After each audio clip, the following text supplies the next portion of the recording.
All right, welcome back, guys. The NFL Draft is officially in the books, but we are just getting started here on With the First Pick, presented by Jeep. There's only one. I'm Ryan Wilson. That's former Titans GM Rand Carthon, two-time Super Bowl champ for the Pittsburgh Steelers, Bryant McFadden, and Pete Prisco, who's been covering the league for more than 30 years. And Pete, shout out to Pete, by the way. His Better Than team always does well. Mr. Irrelevant, Red Murdoch linebacker out of Buffalo. He was the last player drafted. 256 picks prior to that. Fernando Mendoza was drafted. And we're going to talk about everything in between with our favorite NFL draft classes. And Pete, I'll come to you as the MDG, mock draft guru, elder statesman. Has a nice ring to it. And your favorite draft class, or one of your favorites, but we're going to start with these guys, and it's the Kansas City Chiefs. Love it. Love what they did. Look, they move up. Don't give up much to go get the corner that they had to get. Mansour Delane. The best corner in the class, no question about it. They end up with him. Then they get Peter Woods, a guy I really liked. You give Chris Jones somebody to play next to him. And then you come back and you get my favorite edge rusher, maybe in the entire class, aside from David Bailey, and that's R. Mason Thomas. And 1, 2, 3, boom. Then they get another corner. I love Jadon. You do? Yes. That's one of your guys? Inside guy, Yeah. nickel. No and question. then they come back and get me and Rand's guy, Emmett Johnson, the running back from Nebraska. So, and Nussmeier, the quarterback, backup, came in the last pick of the 7th round, their last pick of the 7th round. So, all in all, I think Brett Veach killed it. I really do. We came into this season wondering what they would do to upgrade that defense, and they had to upgrade the defense. They didn't just upgrade the defense; they took it to another level.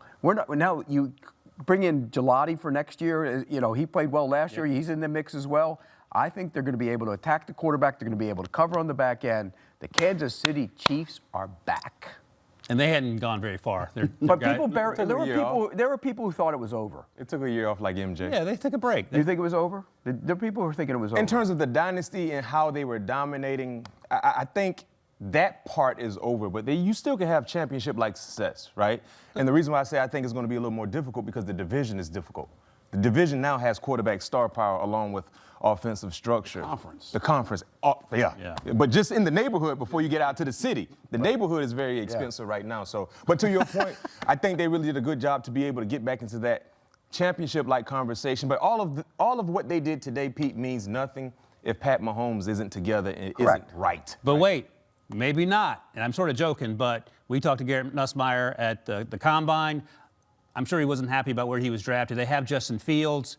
What's the conversation when you draft Garrett Nussmeier? It's the understanding that he's basically Quinn Ewers, this year's version, and he will just get a chance to take third-team snaps? Or are we having a conversation about, based on how things go during the preseason process, that maybe he's battling Justin Fields at some point? Well, for starters, there's no conversation that you're having with your 7th-round pick.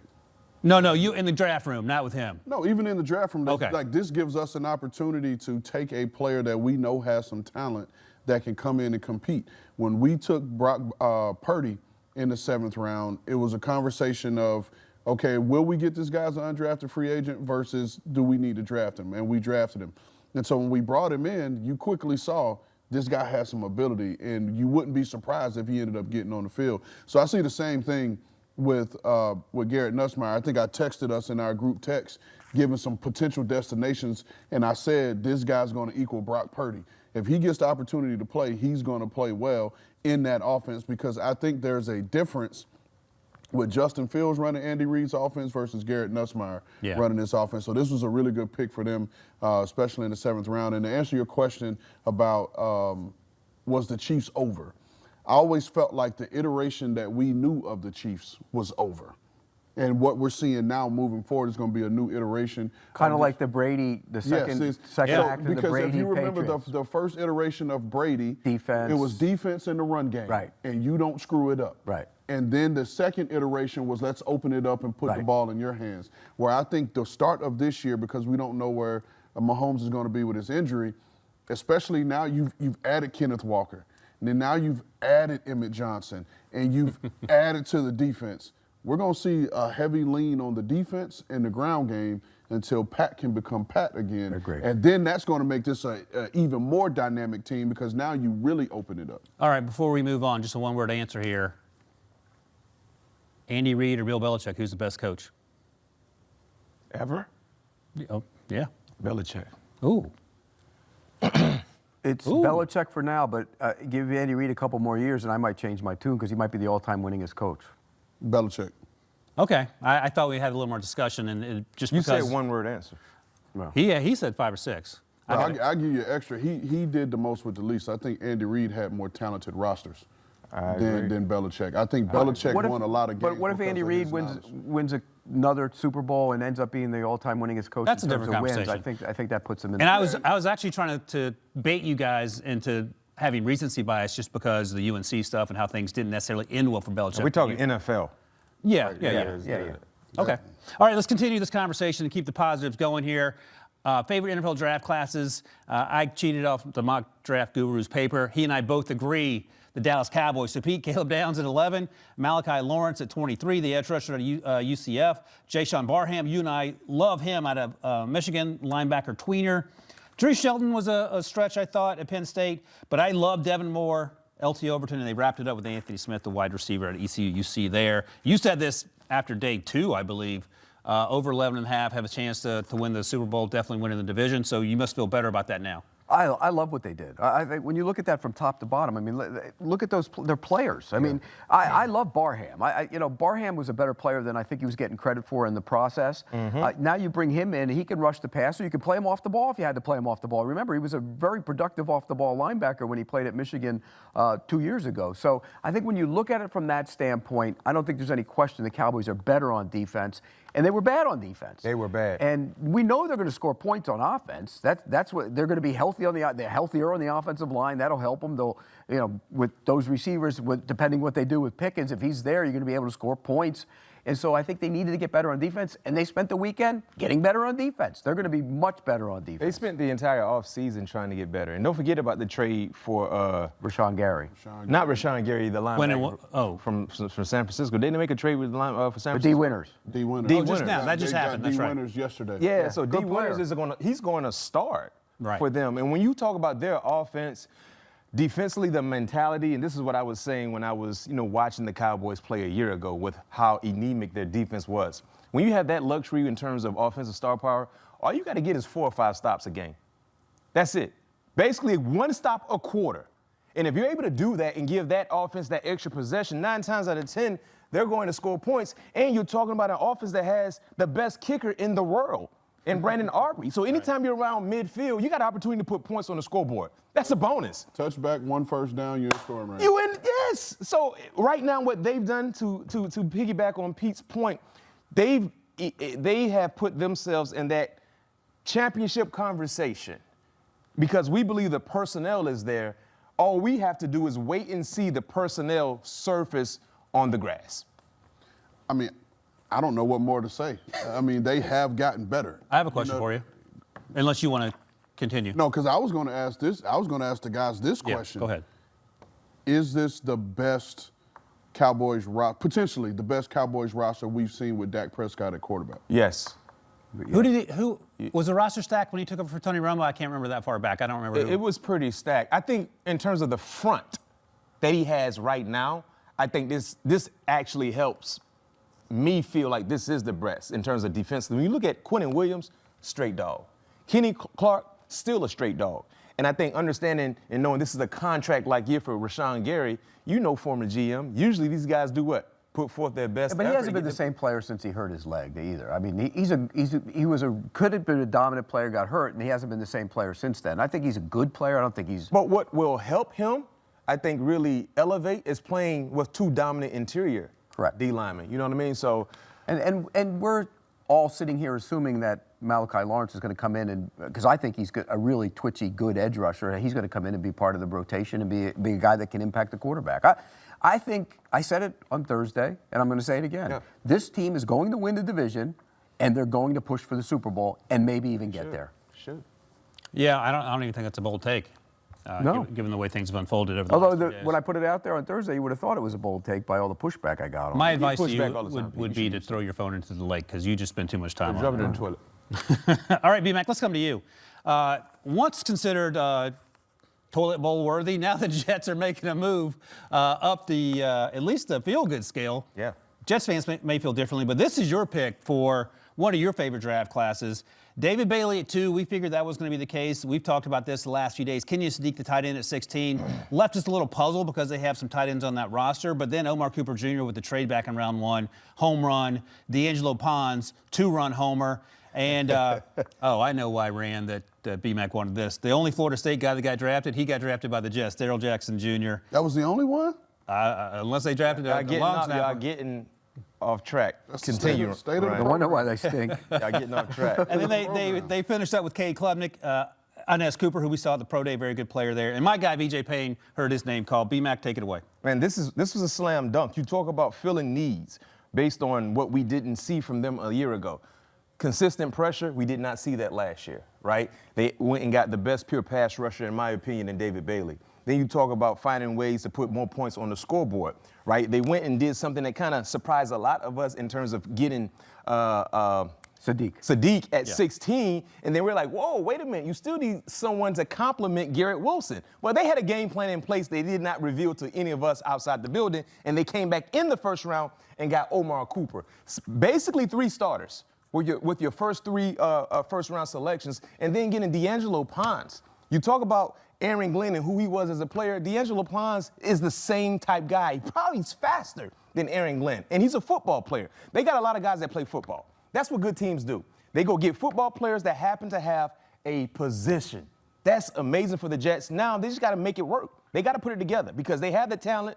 It's there. It's about putting it together on the grass. And they drafted a backup for Arch Manning and Cade Klubnik. So they got that going for him for next year. Hey, Rand, what's the conversation for a team to ignore him? Just if you don't give him any oxygen, the fire will go out.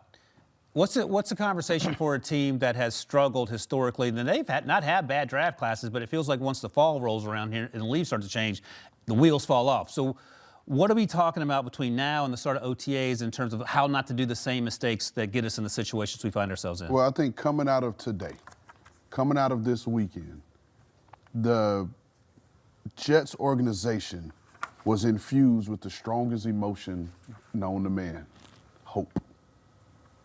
Give them hope. They've been given hope. Hope stronger than love? Yes. Okay. Or hate? Yes. Yes, it is. Well, your kind of hate might be a little bit different. Yeah, that's powerful. But hope leads to all those things. Yeah. Right? And so now the Jets organization has something to hope for, and it makes the offseason exciting. Did you see Aaron Glenn's face when they took D'Angelo Pons?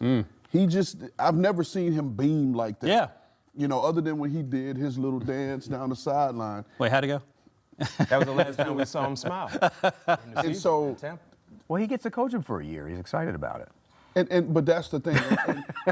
And even another thing off of kind of what BMAC was saying, they came into this draft with 11 draft picks. And I think they ended with 8. Mm-hmm. 8. I love the way Darren Muji used all 11 picks to manipulate the board, right? Just because you have 11 picks doesn't mean you have to take 11 players. Yeah. Because there may not be 11 players that you deem, worthy of your roster right now. But you can use those 11 to get the best form of those draft picks that are going to come in and compete.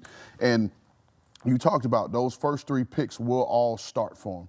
In some form or fashion, D'Angelo Pons will start. You better believe Whether that's on the outside or the nickel, because the nickel is a starter.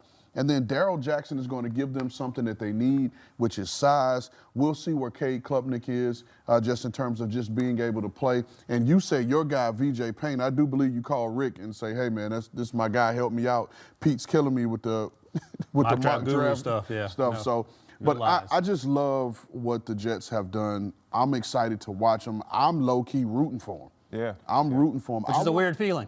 You know what? For me, I'm sorry, I ran out to cut you off. You go ahead and finish. No.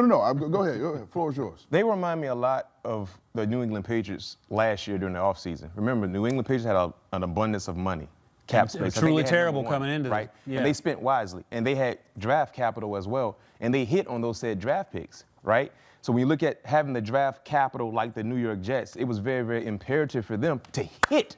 They had 11, use 8, Yep. right? And all 8, I think we all would say we applauded them. Yep. Right? So that's the quickest way to get better. Now it starts with the coaching and, of course, getting stability at the quarterback position. And which they believe they have with Geno. Not to throw something in the punch bowl or anything, but the last time they had 3 first-round picks, we were all sitting here saying they were good picks, though. We were all sitting here saying, how many are still on the team? Because why though, Pete? Yeah. We had a change in GM, we had a change in head But they're coach. not on This the is team. what we were talking about just because of if the Sauce had played up to change. the expectations, would he still be on the team? Listen, they did their job. When they drafted all those guys, they drafted the offensive rookie of the year and the defensive rookie of the year. If you And say the that edge for rusher. any draft class throughout the history of the game, if you draft the offensive rookie Let me see, how many years ago was that? Garrett and Sauce, and then who was the third? Jermaine Johnson. Jermaine Johnson. So that's 4 years ago, and 2 of them aren't on the team Yeah, anymore. but okay, we're not going to fall for the trap. That's not a trap. That's a fact. We're going to take a break. It wasn't like it was a bad haul like Rand and B-Mac. Sauce, It though. wasn't let me a ask you bad this. haul, but remember when they had that haul, we all sat there and said, oh my God, it's the greatest in history. Now 2 of them aren't even on the team Let's circle back and we'll talk about that. B-Mac, give me an answer to this question. Where are you three? Where did you guys grow up? South Florida. That's where we're headed next. And that team had 13 picks. And we're going to talk about the Miami Dolphins and hear the bad things Pete has to say about that team. No, that I we love their draft. Right after this. So you don't love the Jets? No, I do love the Jets draft. It doesn't sound like it. I It do. does not. Hey, let's continue the conversation about our favorite draft classes now that the 2026 NFL Draft has concluded. And in case you're wondering, yes, we spent the break yelling at Pete, who continues to I don't make. know why we let Pete inside us. He's the kid at the playground that just throws rocks at you and then runs away. Got to bring some levity to the love fest. Debbie You're just Downer. a bad little child. He's the bad old man. No, he had no friends growing up. All right, let's Hell, a ton of or friends. as an adult. stay in South Florida, since that's where you guys are from. Crib. There it is. They had 13 picks by the time it was all said and done, and they needed all 13 of them. And Rand, this is your favorite draft class, or one of your favorites, and like that's 12-point font there. There's so many names you got to squeeze on the graphic, but these are all high-end players, at least in the sense that they can help this team. Many of these names right away. Yeah, and again, taking advantage of the draft capital that you have. We were just talking about the Jets in terms of using the 11 to manipulate the board, and they got their best 8. Where here with the Dolphins, they had 13 picks. You had 7 on offense, 6 on defense, because they are in the draft and development phase. Right, so a lot of these guys are going to see playing time for the Dolphins this year. And then you look at last year, Cleveland's rookie class led the league in snaps by rookies. I can almost guarantee you this year it will be the Dolphins, because now they are in a phase, they are in a growth phase where they're going to play all of these young guys. Like I said, 7 players on offense, 6 on defense. They're going to find their way into the lineup at some point. You know, you look at some of these names. Caden Proctor is going to immediately start from somewhere, right? You're going to find a home for him. You look at one of my favorite guys in the entire draft class, Jacob Rodriguez. Jacob Rodriguez, and especially with Jeff Hafley's system, right now he's going to be their 3rd linebacker. The Sam linebacker and the Will linebacker in this defense is interchangeable. But I think Jacob Rodriguez's home in this defense will be the Mike. I think he will be the green dot guy because he's athletic. He can cover that deep crossing route that they love to have the linebacker be able to cover, and he has the ability to take away the football. And I think that's going to be key. And another favorite pick of mine for this draft class, and especially for this scheme, Chris Johnson. Right? Chris Johnson was a riser throughout the process and started late.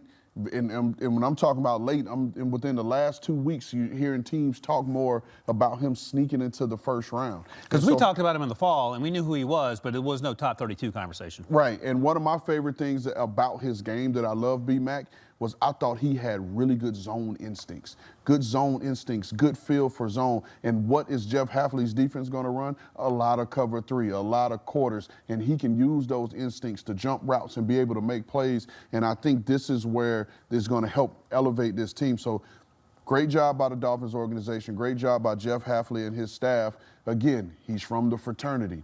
And one thing I know about the guys that's under that fraternity umbrella, they make your job easy as a scout. They know specifically what they want at every single position. And as a scout, they eliminate the guessing and you can go out and get Let's give the general manager some praise here, too. He comes from that Packer. No, 100%. John Eric Sullivan has done a real, and I don't know him. People I know in the league do know him very well, and they told me when he got that job, they said, this guy knows what he's doing. He's a good general manager. Well, judging by his first draft, I give him a lot of credit. I love this draft. I'm with you, Rand. Up and down the board, there's football players. If you want football, guys who are productive in college, that's what that draft is all about. And I think I'm with you. I think this is one of the better And to drafts. follow up to what John Eric did, I mean, as a first-time GM, look at the people he went and surrounded himself with. He went and surrounded himself with Kyle Smith, who's been a part of building teams in Washington, teams in Atlanta. Then you bring on a John Robinson. You can say what you want to say about how John Robinson's tenure ended in Tennessee. He did a hell of a job in the beginning. In 2019, they were playing in the AFC Championship, and John Robinson has the pedigree in terms of being with Tampa Bay, being with New England. He surrounded himself with good people, good football people, which you are seeing the benefits of. You know what that tells you? He doesn't have an ego. That's what that tells you. He's not afraid. Because if you surround yourself with guys who have been in the league and been GMs before, a lot of guys get threatened by that. Yep. He's not threatened by it. And that tells you he doesn't have an ego. He's been around the game a long time. His daddy was a wide receiver coach in the Jerry NFL for a Sullivan, long time, and a good one, by the way. That's a good point because, you know, Rand and I've talked about this. We've all talked about that. When your team is 4 games and it's after Thanksgiving, and I remember talking to Rick about this, and he said he got angry. He said, you go into your building and you do your job, but people start closing doors, start making phone calls, and there's the backstabbing. It turns into Game of Thrones. But if you don't have an ego, it's amazing what we can get accomplished. The problem is, if you don't have one now, at some point when things start going bad or things start going well, you'll have one. you have to. Because that's the way every building in the league at some point Every has great had. dynasty has been brought down by the ego. Correct. I will say this about this draft class. This draft class is so good with the Miami Dolphins.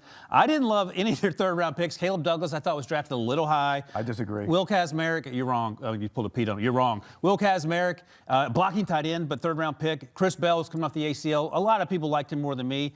All that said, all the things Rand talked about. What about the Texas safety? He's a good football player. And Rand knows that I love Kyle Lewis, who's the sort of the tweener out of Pitt. He's another guy with ball skills. So you talk about Jacob Rodriguez.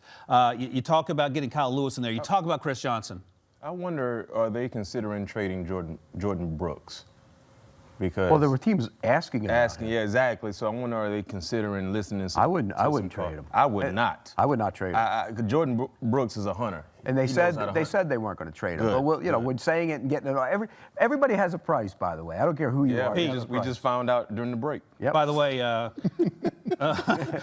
Omar Khan said Aaron Rodgers is coming back too. So people say things. We'll see if they're actually true. All right, let's turn our attention to another one of my favorite draft classes. I'm going to head down to Charlotte, North Carolina. Crib. Carolina Panthers. They don't call North Carolina the crib. What do we call it? The I don't know crib. what you call it. We'll They call it don't the crib. North Carolina. North Carolina. And North I'm kind of Cackalack. shocked you like this draft. Yeah, let's Monroe hear Freeland, why. Let's hear why. listen, yeah, let's go. Monroe Freeland at 19. We all agreed that he was a bottom half of the first-round guy. We don't know about Icky's knee. They have Rasheed Walker on a 1-year deal. Lee Hunter at 49. That's right around the range he should go off. And we've heard BMAC talk in the pre-draft process about pairing him with someone like Derek Brown. Done and done. Rand's guy, Chris Brazel. Now you have some real juice outside. Pete, I think you've talked about this. Correct me if I'm wrong, but Ted McMillan does a lot of things well, but he's not outrunning guys necessarily. No. Xavier Legette sometimes runs routes that end up with him being off the field, it feels like. Will Lee III, another of the tall, sort of handsy corners. Sam Heck, the interior offensive lineman. Your guys, Akeem Wheatley in round, pick 151 there. In round 5, and then Jackson Kuwatch out of Miami. He's an Ohio State transfer, I believe, at linebacker. So, Pete, I'll come to you. You're lukewarm on this? Well, where does Monroe Freeling play? He could play left tackle. Really? If Icky's not back and Rasheed Walker gets hurt, why wouldn't he? Well, if he gets hurt. Okay. So you're basically drafting a backup in the first round. Let me ask you this. Do you think Justin Herbert wishes they drafted Monroe Freeling last year? Well, but you can't count on guys going down. You're not drafting with an idea on those guys. You draft a swing tackle with an idea on, like the Chargers did by taking Burke. I with think the this idea that indicates your tackle might not be back. This indicates that he will be the left tackle no later than next year, if not sooner. That's what that tells me. Let's play this forward. Okay. Okay. So they draft Freeling. Walker starts this year. That's a great problem to have. Aquano comes back. Yeah. What are they doing with him? Where's Aquano going? His The right contract's up after this year. So he's gone and Freeling's in. Was Freeling better than Aquano? I mean, that's a good question because Aquano was playing well enough to get Yes, he that was. contract. It's a serious knee injury. I'm just telling you, the fact that they drafted him is telling me that's what they think. No, and it goes back to what we talked about last night, in my mind, right? I think they're going to bring Icky back. All barring the injury is he gets back fully healthy and back to the level in where he was playing before the injury, B-Mac. You draft Monroe Freeling to be Taylor Moton's eventual replacement because, like we talked about, forget the left tackle, right tackle argument. Let's have two good tackles because the premier rushers all rush over the right tackle. So why not have on the that? right side. Have one on each side. And then we saw what happened there in Detroit, right? We saw what happened in Detroit. Detroit had what's the guy they had from Ohio State?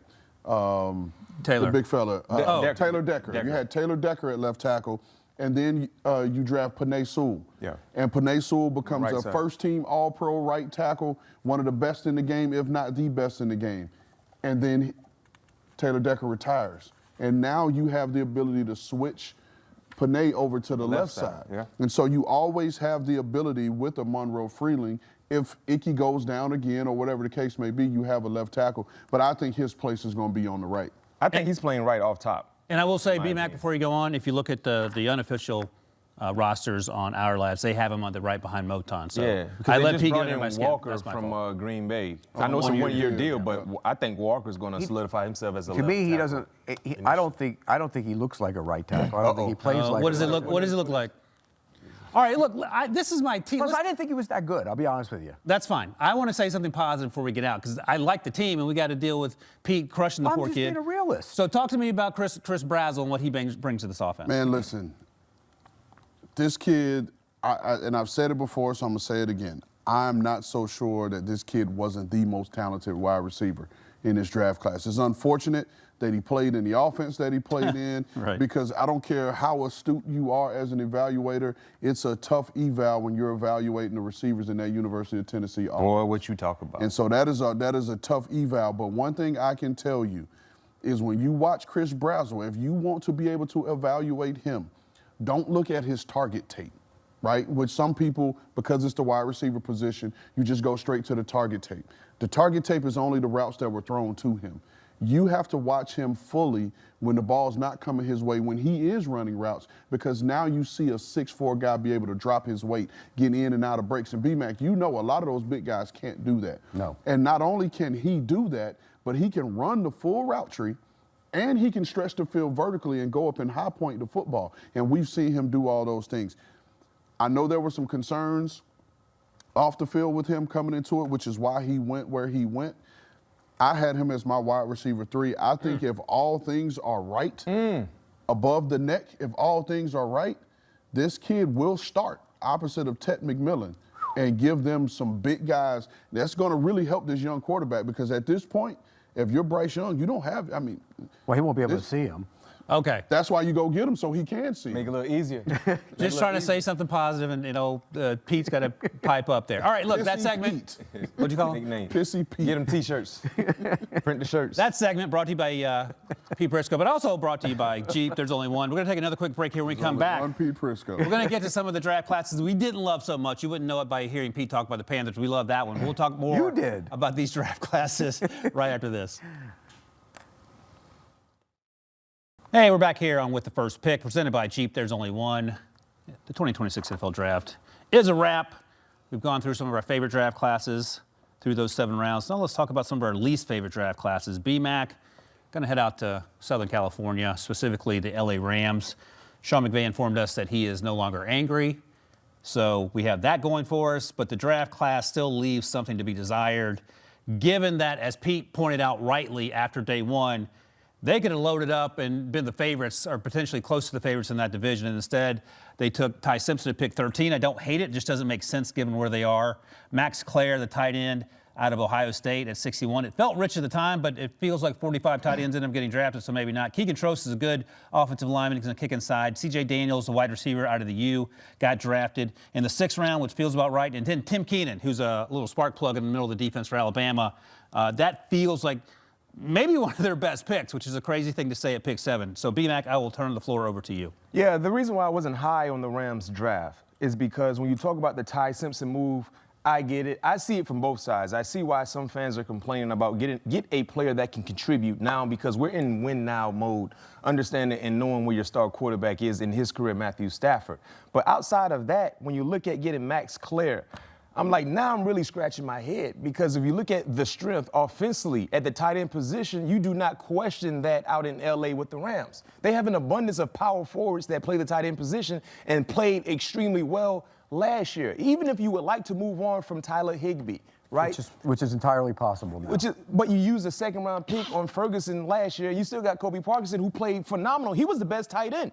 So basically, your first two selections in round 1 and round 2 potentially will not contribute at all with a team that is in win now mode, right? So in terms of what they did, I like the potential for some of these players they drafted in the future. But Pete, how many will contribute right now? I'm with you on this draft. It's strange to me on a team that has a quarterback probably playing in its last year that you really don't get anything that's going to help you this year. There's nothing there. Really, realistically, none of the top 3 are really going to be impact players in the first year. Simpson's not going to play. You hope he doesn't play anyways. You talk about, the backup, the tight end.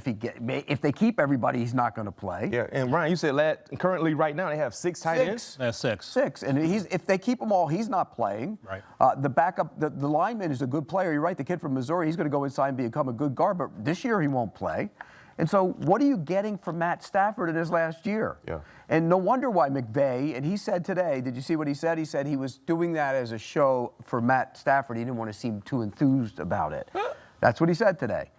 Did I not? You did. You did. Let me ask you alluded this: to that. if that's a room full of grown men and grown men and women, why wouldn't you just call them and say, "Look, we're taking Ty Simpson. I know they called him. But Matt, why do you have to act it out in front of people?" But if you're McVay, you should call him and say, "Look, we're going to do saying. right." Maybe he told him, "I'm going to act like I'm angry for you" or something. It who, was for a what? whole. I still don't agree with all that. I still don't buy all their talk about it. I don't think they were thrilled by that. Let me put it to you this way, Rand.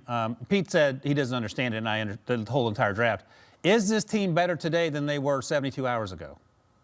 Yeah, because you've added new young talent in places where you had voids coming up, right? But I just want to go back to something where you were talking about in terms of we put on this show because you didn't want to make Matthew Stafford feel bad, right? Matthew Stafford is a grown behind man that is a reigning MVP, one of the highest paid players in this league. Ty Simpson is a young man who is coming into the dream. This was a dream of his to be the 13th, considered, whether you agree or not, the 13th best player in this draft. And you're taking away from my moment to prop up another guy who's gone first overall, who's won a Super Bowl, who's been an MVP, and he needed that, but you got to take away from me. That's the part, if that is Well, the coach and indeed quarterback true. are very close, too. But that doesn't That's make a it whole okay, nother though. aside to the whole But thing. that's my They're thing. very like, friendly. And my thing is this, and if that part of the story is true, that's the part I don't agree with. I don't either. Take away from my moment, right? This should have been a joyous moment. Ty Simpson should not be answering questions about how much communication has he had with Sean McVay, how much has he communicated. He should not be talking. The about Rams that. did that. The Rams made that a story, the way they acted after the pick. They did that. That's something I think we finally all agree. It took us 3 days to get here, but it didn't make sense on any level when you have a bunch of adults. But it's not a great draft for this year. Yeah, for this year. When we you talk about for the future, they need to get off a young offensive linemen. They got guys coming up on contracts, so it makes sense. So I should have phrased the question a little better. Are they better this year? I think they're the same. They are the If same. we're talking about for 2026, how they finished the season in 2025, for 2026, I think they're still the same. Now, I'm not going to say they're not a championship caliber team because we know they have great coaches and great players. But in terms of getting better, I don't know if I'm ready to say they gotten better because these guys might not contribute right now. If they had drafted Lemon or somebody in the first round, you'd be saying they were a better team. Yeah, because that's the guy that can help their offense right now. And also, to remember, they had injury woes at the wide receiver position. It can sometimes be a tough, and you know this as a last year. GM, you could be a tough balance between now and the future. That's why I say you got to have your feet in the now, but your eyes to the future. Yeah.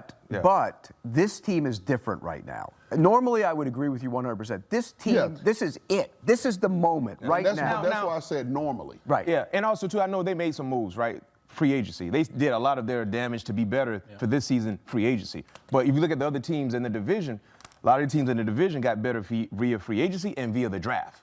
Well, right? they didn't do anything at wide receiver. Nah, not So I would say well, they got strikes. CJ Daniels, but you But know. that's a late round pick. Okay, wide receiver. What are they going to play? 6 tight ends? I mean, what are they going to do? But again, and I'm just playing devil's advocate here, right? Who says that that they got to go the traditional route to perform as an offense this year, right? Maybe their offense and their base is going to be 12 personnel, and that we're just going to beat you with our tight ends and use those mismatches to help make. Again, who says that they have to have 3 wide receivers out on the field because that's what everyone else does? Yeah, you're right. And I would never question Sean McVay's offensive intelligence. No. He's a guru. No, right? he's a And great there's still offensive some free agent wide receivers still available too. But right? at some point, it makes your job so much easier if you have a little juice on that side of the ball. Yeah. We'll see I mean, how it it all really. play out. Could you imagine him with somebody who has some juice? Well, you know what? We're going to find out. when the And season just goes real on. quick, because again, I'm just looking at the offensive structure, right? You're looking at the offensive structure, whether it's 12 personnel, 13 personnel, right? With the tight ends that they have. Okay, you play us when you line up, whether it's 1st and 10, 2nd, 3rd, whatever. You line up with your base defense. Now we can spread you out, right? We can take advantage of those mismatches. Then if you want to play down and distance and situational, and now you have your nickel in, then guess what? We got 2 backs in Kyron Williams and Blake Corum that we can hand the ball off to and be productive that way. I just think it's just a different way of getting there with their offense. The Patriots did the same thing when they had Gronk and Aaron Hernandez. They moved those guys and used those guys to find a mismatch and create that for their offense, and they leaned heavily at that time on the tight end position for their passing game, numbers. All right. But they were the best offense when they had the guy who could go, right? Yeah, but they still went to the Super Bowl with those guys. Yeah. I just think and he was lamenting about not having, when Tutu Atwell 2 years ago, he was at the owners' meetings talking, we got to get Tutu more involved because he's the speed guy. Well, he didn't get him involved. And now they don't have any speed. And you also have questions at wide receiver. Let's not forget that. You have Nakua, you have Devontae Adams, who's in the final year probably playing for the Rams. Final one, and I know Ryan wants to move on. Sean McVay, position coach. What position did he coach? What, wide receivers, quarterback, something like that. What was it? Tight ends. Tight ends? So them. we're going to see a lot of 23 personnel. That's what I'm learning here. And that actually is a good point, because if you don't trust that you can get the best out of Tutu Atwell, those types of players, maybe you go with what's worked for you. It is unconventional. It may blow up in their face. We'll find out together.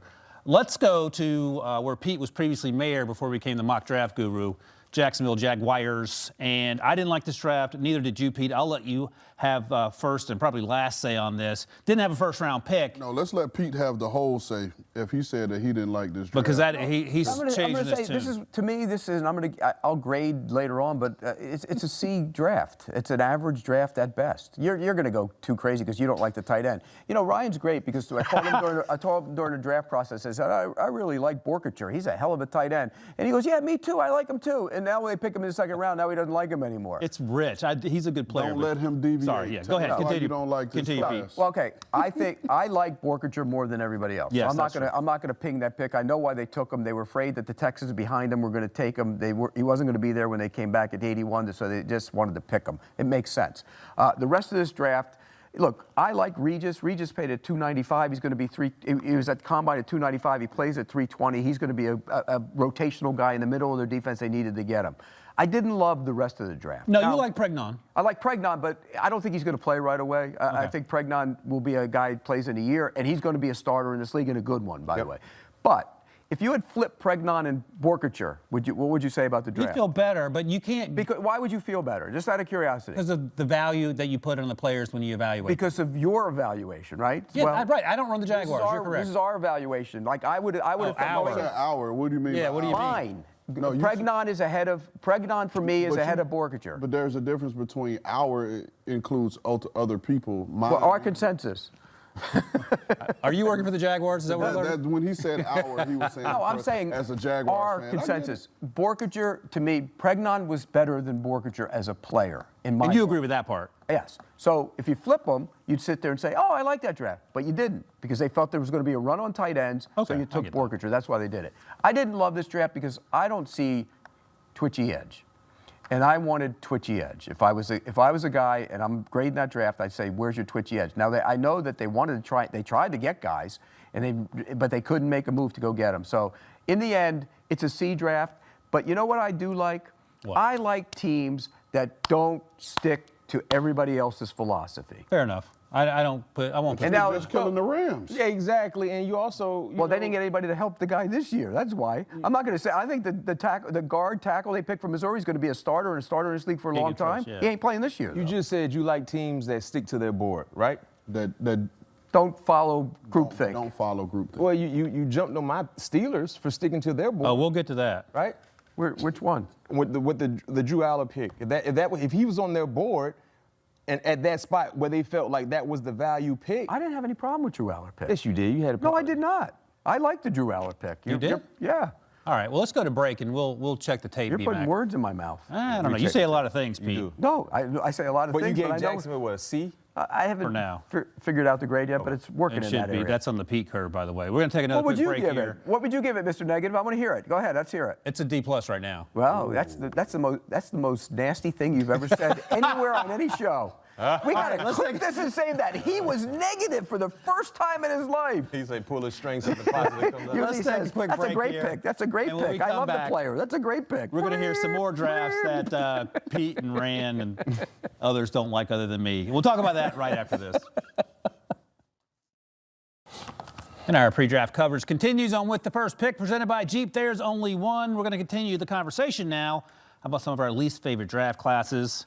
And, Pete's got more things he would like to bellyache about. We're going to head out to Northern California. Put on your tinfoil hat so the power plant there doesn't get you, Pete, and shock your brainwaves here. Tell us about the San Francisco 49ers and what you don't like. Deshaun Stribling at 33. We had heard that he was going to probably go pretty early in day 2. This feels sort of rich. We like the Romello Height pick, all of us, even though he may be a situational pass rusher early. Kalen Black, a really good player. We had the concerns about the recent history of the 49ers taking these backs in the 3rd round when they might have been available later.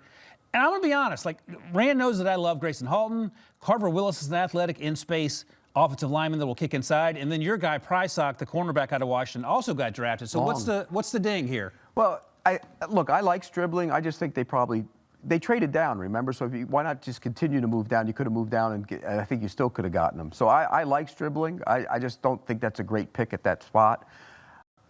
Romello Height, look, he's a 49er. He looks like a 49er is going to rush the passer. That's what they want to do. You needed to get somebody because they have 2 guys coming off ACL, so I'm okay with it. I didn't love Romello Height.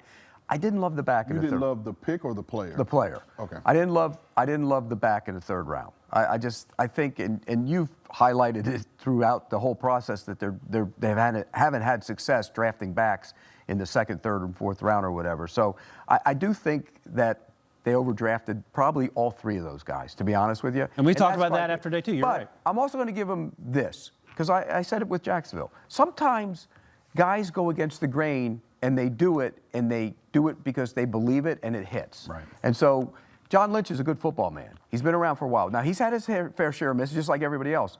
But you got to believe that he thinks that Stribling's going to come in and be a factor. He also thinks that Black will be the guy that can get involved in the run game when McCaffrey gets spotted out of there, and he should be able to. And that Height can come in and become a guy who can rush the passer. So I trust him. I just didn't love the draft. Okay.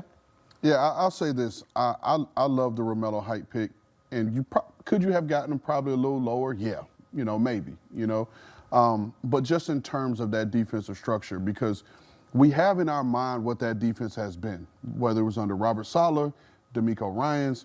Got to remember, Raheem Morris is now there. Yeah, he's a DC. Right, yeah. And now he's the new DC. They're going to be a little bit more multiple. Right, so there'll be some weeks where they're going to be heavy odd front. There's going to be some weeks where they're even front. But what I like about the Romello Height pick, it gives them another iteration of D Ford. When you traded and extended D Ford, and you brought him into that team that had a Eric Armstead, a Nick Bosa on the edge, and then when you go 3rd down, I promise you, standing next to Chris Kaserik, the D-line coach, you're going to see Romello Height. He's not even going to look. As soon as they play the little Thunderstruck song on 3rd down, he's running on the field. Yeah. And whether he's going to stand up, and they will give him the freedom on 3rd down when he's rushing, hey, but stand up or put your hand in the dirt, whatever you're most comfortable with. And they'll be able to turn him loose with those guys and just being able to get him. So I like that pick because, like you said, he does play like a 49er. Hair on fire, always running to the football, running out of the stack. So I like that pick. You know which back would have really fit their system? Who? Emmett Johnson. Emmett Johnson.